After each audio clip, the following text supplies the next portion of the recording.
and their fathers do their business, but generally they work 6 or 7 hours, and sometimes 8 or 10. They work and play pretty much as they like, subject to the control of their parents. They are generally paid 3 shillings to 7 shillings a week. For adults, the working day was long.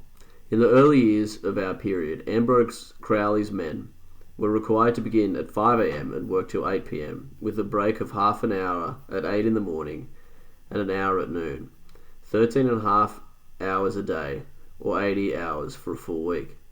Towards the end of the century, the working conditions at Colebrookdale was from 6 a.m. to 6 p.m, with similar stops of a half and 1 hour for breakfast and dinner respectively, and quarter of a day's wages was forfeited by any workman who spent longer over his meals. These conditions exhibit substantial improvement over those prevailing in a model factory at an earlier period, and they contrast very favourably also with the hours of toil required to wring subsistence earnings from domestic nail-making. For here, during the war period, it was said to take the labour of an able man from 6 in the morning to 11 or 12 at night to make the 12 shillings, which constituted the average earnings of the trade.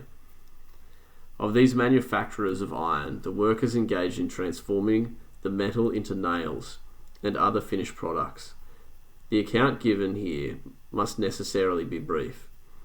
Generally, such workers were engaged in nail ironmongers or other middlemen, and they carried on their operations in their own homes or in small workshops under the type of economic organisation which, for want of a better term, is spoken of as the domestic system.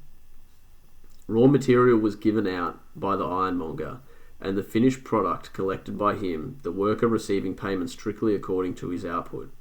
These ironmongers constituted a body of capitalists distinct from those considered in this essay, but here and there the two industrial groups overlapped.